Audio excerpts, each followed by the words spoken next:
बिस्मिल्लाहिर्रहमानिर्रहीम। ये आज नया चैप्टर शुरू कर रहे हैं, वर्क एंड एनर्जी।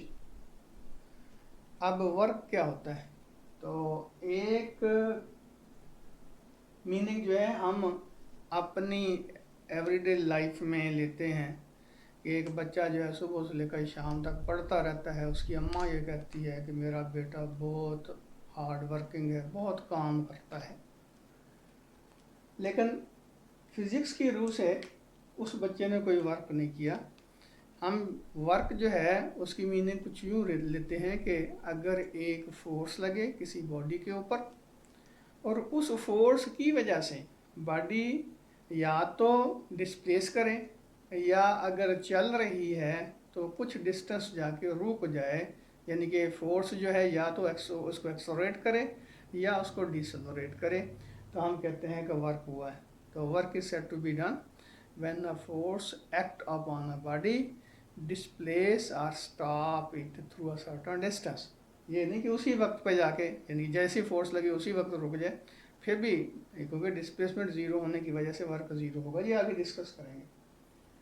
तो हम कहते हैं कि अपना वर्क जो है ये एक्चुअली डिस्प्लेसमेंट की मैग्नीट्यूड और फोर्स का वो कंपोनेंट जो डिस्प्लेसमेंट की डायरेक्शन में है, उन दोनों का जो प्रोडक्ट होगा वो वर्क के बराबर होगा। इसका रेसिप्रोकल भी वैसे कह सकते हैं कि फोर्स की मैग्नीट्यूड और डिस्प्लेसमेंट का वो कंपोनेंट जो फोर्स के अलावा है, इन दोनों का प्रोडक्ट जो होगा वो कहलाएगा वर्क।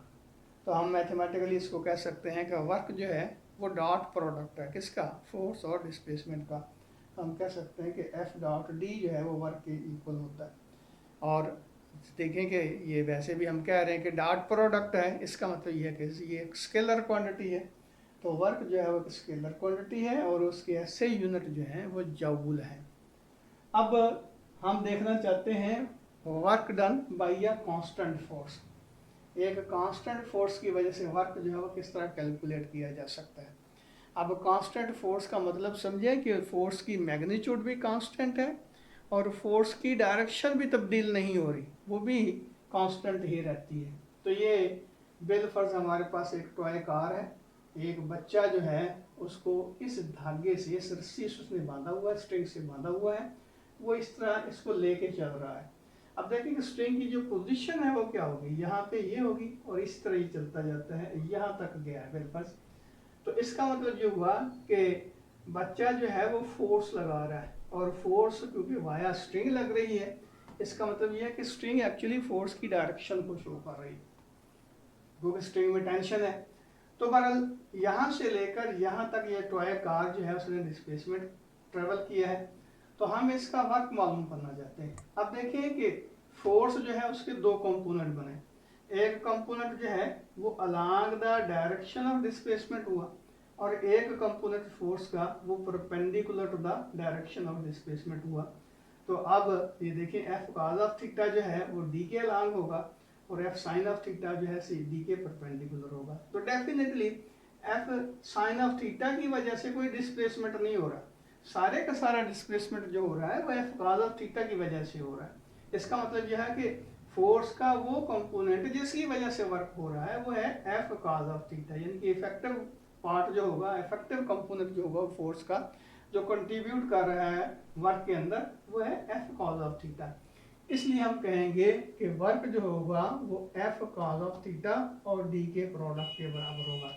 अब यहाँ देखें कि एफ जो है उसकी मैग्नीट्यूड भी कांस्टेंट है और उसका ये एंगल जो है थॉरोली ये भी कांस्टेंट रहा है। इसका मतलब ये हुआ कि ये कांस्टेंट फोर्स है। अब कांस्टेंट फोर्स की वजह से जो वर्क होगा फिर हम कहेंगे कि ये है F cos of theta into D, या कह सकते हैं F D cos of theta, या by definition of dot product ये बनता है एफ डॉट डी। इसलिए हम कहते हैं कि वर्क जो होता है वो फोर्स और डिस्प्लेसमेंट का डॉट प्रोडक्ट होता है। अब जरा ये देखिए, ये तीन चीजें हैं जिसके ऊपर वर्क जो है डिपेंड करता है। पहली बात क्या है, एफ। अब अगर फोर्स लग रही है, डिस्प्लेसमेंट हो रहा है, तो वर्क जो हम कहेंगे कि हो रहा है। अगर ये जो थीटा है ये 90 डिग्री से लेस हो या ग्रेटर हो, ये आप आगे आगे डिस्कस करेंगे। तो ये देखिए तीन कंपोनेंट जिससे हमने पहले बताया, एफ, डी और cos थीटा। एफ अगर 0 के बराबर हो, बगैर फोर्स लगे डिस्प्लेसमेंट हो रहा हो, तो वर्क हम कहेंगे कि 0 के बराबर है। इसकी एग्जांपल मैं छोटी सी देता हूँ। ये देखेंगे, ये एक फ्रिक्शनलेस सरफेस है, यहाँ पे एक ब्लॉक पड़ा हुआ था। हमने क्या किया, इसके ऊपर फोर्स लगाई, जिसकी वजह से इसने चलना शुरू कर दिया। अब ये याद रखिए, मैंने कहा है कि ये सरफेस जो है वो फ्रिक्शनलेस है, इसकी फ्रिक्शन नहीं है। अब फोर्स लगी है यहाँ से लेकर यहाँ तक, इसका मतलब ये हुआ कि इस पहले इसकी वेलोसिटी चलो 0 के बराबर थी, अब इसकी कुछ वेलोसिटी हो गई है और फोर्स हमने रिमूव कर दी है। अब यहाँ से लेकर यहाँ तक तो वर्क होगा, बगैर फोर्स के जब ये अब डिस्प्लेस करेगा तो वर्क 0 के बराबर होगा। तो आप ये समझते होंगे कि शायद फोर्स के बगैर डिस्प्लेसमेंट नहीं हो सकता, तो फोर्स के बगैर डिस्प्लेसमेंट हो सकता है अगर रिटार्डिंग फोर्स 0 के बराबर हो। यानी कि ये हमने फर्स्ट लॉ ऑफ मोशन में भी पढ़ा था, आपको याद होगा कि हम कहते हैं कि अगर एक ऑब्जेक्ट जो है वो मूव करता है तो वो यूनिफॉर्म वेलोसिटी से मूव करता रहेगा जब तक कि कोई एक्सटर्नल फोर्स उसके ऊपर एक्ट नहीं करे। तो जब ये आमतौर पर हम कहते हैं कि फोर्स लगती है, जो डिस्प्लेसमेंट होता है, बेसिकली हम रहते हैं फ्रिक्शनल एनवायरनमेंट के अंदर, तो जिसकी वजह से हमें फोर्स उस फ्रिक्शन को ओवरकम करने के लिए लगाना पड़ती है। तो याद रखें, यहाँ से लेकर यहाँ तक वर्क हुआ है, आगे ब्लॉक जो है वो मूव कर रहा है बगैर फोर्स लगे, तो डेफिनेटली वर्क 0 के बराबर होगा, क्योंकि फोर्स नहीं लग रही, डिस्प्लेसमेंट हो रहा है, फोर्स नहीं लग रही। अब इसी तरह अगर ये ब्लॉक मूव कर रहा था फ्रिक्शनल सरफेस के ऊपर, अब हमने इसको रोकना है, तो क्या करेंगे, इसके अपोजिट डायरेक्शन में फोर्स लगाना शुरू कर देंगे। अपोजिट डायरेक्शन में फोर्स, यानी डिस्प्लेसमेंट इधर है, फोर्स इधर लग रही है, तो अब ब्लॉक क्या करेगा, रिटार्ड होगा, अब भी वर्क होगा। अच्छा याद रखें, पहला वर्क जो है वो पॉजिटिव होगा, अब दूसरा वर्क जो हम कर रहे हैं ये नेगेटिव होगा। वजह क्या है कि फोर्स और डिस्प्लेसमेंट यहाँ एक दूसरे के एंटी पैरेलल है, और पहले केस में हमने क्या कहा था कि फोर्स और डिस्प्लेसमेंट एक दूसरे के पैरेलल है। अभी हम नीचे देखते हैं कि एंगल के ऊपर वर्क जो डिपेंड करता है, तो वो यही वजह है कि वो हम कहते हैं कि वर्क पॉजिटिव है, वर्क नेगेटिव है। तो मेरा ख्याल मेरी बात समझ आ गई होगी कि अगर बगैर फोर्स लगे डिस्प्लेसमेंट होगा तो वर्क 0 के बराबर होगा। अच्छा, अब दूसरी बात, यहाँ डिस्प्लेसमेंट 0 है। अब एक आदमी जो है वो दीवार को धक्का दे रहा है, बल्कि आपकी किताब में भी वो एग्जांपल दी हुई है कि एक लड़का जो है दीवार को धक्का दे रहा है, तो आपसे ये पूछा गया कि वर्क कितना होगा, तो जब तक डिस्प्लेसमेंट 0 होगा वर्क 0 रहेगा, क्योंकि डिस्प्लेसमेंट नहीं हुई, फोर्स लग रही है, डिस्प्लेसमेंट नहीं हुई, वर्क 0 के बराबर होगा। तो इसका मतलब दूसरी बात जिसके ऊपर वर्क डिपेंड करता है वह डिस्प्लेसमेंट है। अगर डिस्प्लेसमेंट 0 के बराबर होगा तो भी वर्क 0 होगा। अब तीसरी बात क्या है, थीटा। अब थीटा जो है अगर लेस देन 90 डिग्री का हो, ये देखिए ये प्लेन है, इसके साथ एंगल ये बना रही है फोर्स थीटा। अब अगर ये लेस देन 90 डिग्री का है तो cos 90 से लेस जो होता है वो पॉजिटिव होता है, यानी कि आपको पता है कि cos जो है इस रीजन के अंदर यहाँ से लेकर यहाँ तक पॉजिटिव होता है। तो हम चूंकि ये हिस्सा जो है, ये पार्ट या ये क्वाड्रेंट जो है, हम इसको डिस्कस कर रहे हैं, डेफिनेटली ये प्लेन है और ये इसका परपेंडिकुलर है, तो ये एंगल जो है 0 से 90 डिग्री तक वेरी करता है।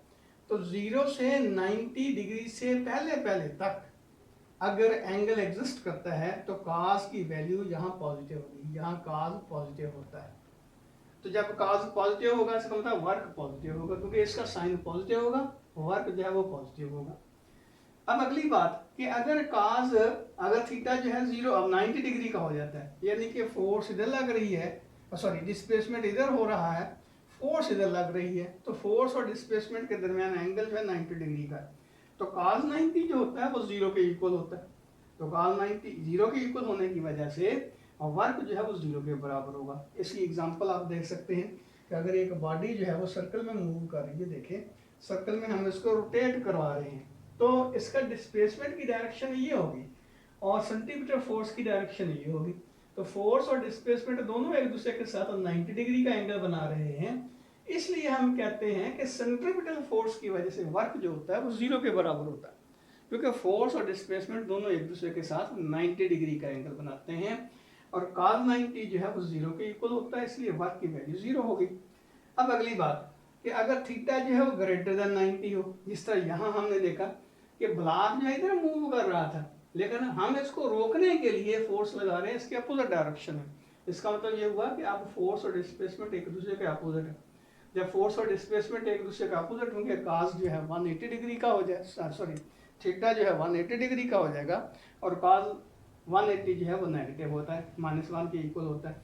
अब लाजमी नहीं कि 180 पे ही ये नेगेटिव होगा। ये देखें यहाँ से आगे जो हमारा ये क्वाड्रेंट चलता है, सेकंड क्वाड्रेंट, इसमें यहाँ से लेकर यहाँ तक, बल्कि यहाँ से लेकर यहाँ तक, ये सारा रीजन जो होता है इसमें काज जो है वो नेगेटिव होता है, यानी कि 90 डिग्री से लेकर 270 डिग्री तक काज जो है वो नेगेटिव ही रहता है। इसका मतलब ये हुआ कि 90 डिग्री से लेकर 180 डिग्री तक, क्योंकि प्लेन हम ले रहे हैं तो यहाँ जो है ये 180 डिग्री पॉसिबल है।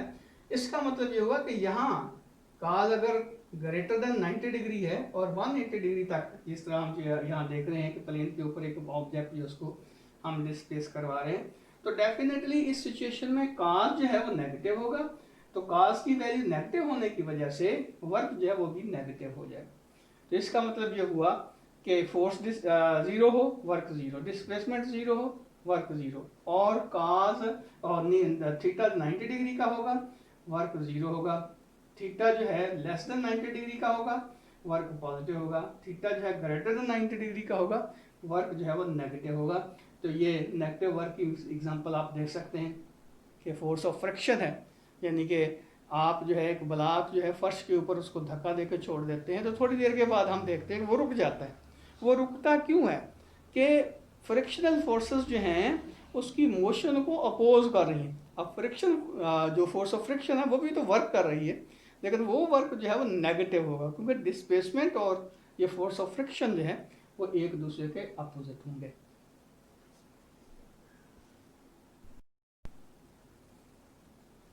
अब ये जो बात आपकी किताब में बताएगी, एक पेल है उसको एक लड़का जो है उठा के लेके जा रहा है। अब देखिए कि हम फोर्स ऊपर की तरफ लगा रहे हैं और डिस्प्लेसमेंट जो है वो हॉरिजॉन्टल डायरेक्शन में, फोर्स वर्टिकल डायरेक्शन में। तो फोर्स और डिस्प्लेसमेंट दोनों एक दूसरे के साथ राइट एंगल बना रहे हैं, 90 डिग्री का एंगल बना रहे हैं, तो यहाँ वर्क 0 के बराबर होगा। तो वो तो मैंने बता दिया कि लड़का जो दीवार को धक्का दे रहा है तो डिस्प्लेसमेंट नहीं हो रहा, वर्क 0 के बराबर होगा। अब अगली बात ये देखें कि अगर हम फोर्स डिस्प्लेसमेंट ग्राफ ड्रा करें और देखिए फोर्स का भी हमने वो कंपोनेंट लेना है जिसकी वजह से डिस्प्लेसमेंट हो रहा है। इस तरह यहाँ देखें कि ये एफ कॉज ऑफ थीटा, जिस तरह हमने पहले बताया कि ये रिस्पॉन्सिबल है for the displacement of the body. इसका मतलब ये हुआ कि इधर हम लेते हैं एफ कॉज ऑफ थीटा इस डायरेक्शन में, यानी कि वाई एक्सिस के अलांग, और एक्स एक्सिस के अलांग हम ले लेते हैं डी। तो अगर एफ कॉज ऑफ थीटा जिस तरह वहाँ हमने कहा कि कांस्टेंट है, तो डेफिनेटली क्या होगा, इसकी वैल्यू जो है ये यानी कि ये जो ग्राफ ड्रा कर हम करेंगे ये डिस्प्लेसमेंट एक्सिस के पैरेलल आएगा, ना ऊपर जाएगा ना नीचे, क्योंकि फोर्स है कांस्टेंट। तो इसका मतलब ये हुआ कि ये एक स्ट्रेट लाइन आएगी जो कि parallel to the displacement axis होगी।